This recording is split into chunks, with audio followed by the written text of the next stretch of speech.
Gold ନା Nifty fifty? 25 ବର୍ଷ ପରେ କିଏ ଜିତିଲା? 2000 ମସିହାରେ ଗୋଟେ ବାପା ତାଙ୍କ ଦୁଇ ଝିଅକୁ 50 ଲକ୍ଷ ଦେଲେ। ଗୋଟେ ଝିଅକୁ ଦେଲେ ସୁନା 50 ଲକ୍ଷ ଟଙ୍କାର, ଅନ୍ୟ ଝିଅକୁ ଦେଲେ ନିଫ୍ଟି ଫିଫ୍ଟି 50 ଲକ୍ଷ ଟଙ୍କାର ୟୁନିଟ୍।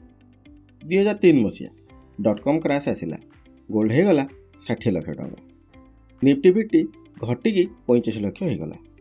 2008 ମସିହା ବଡ଼ ଫାଇନାନ୍ସିଆଲ୍ କ୍ରାଇସିସ୍, ଗୋଲ୍ଡ ହେଇଗଲା 1,40 ଲକ୍ଷ, ନିଫ୍ଟି ରହିଗଲା 90 ଲକ୍ଷ ଟଙ୍କାରେ।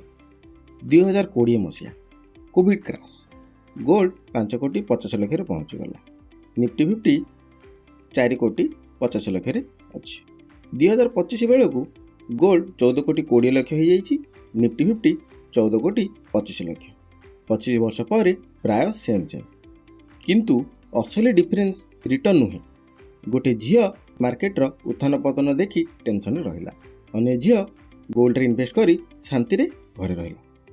ଏମାଉଣ୍ଟ ସେମ୍ ଥିଲା, କିନ୍ତୁ ମନର ଶାନ୍ତି ଅଲଗା ଥିଲା। ଇନଭେଷ୍ଟମେଣ୍ଟ କେବଳ ପଇସା ବଢ଼ାଇବା ନୁହେଁ, ଏହା ଆପଣଙ୍କ ପେସେନ୍ସ ଟେଷ୍ଟ କରେ। ସେହି ଆସେଟ୍ ଚୁଜ୍ କରନ୍ତୁ ଯାହା ଆପଣଙ୍କୁ ରାତିରେ ଶାନ୍ତିରେ ଶୁଆଇ ଦେବ। ଜୟ ଜଗନ୍ନାଥ।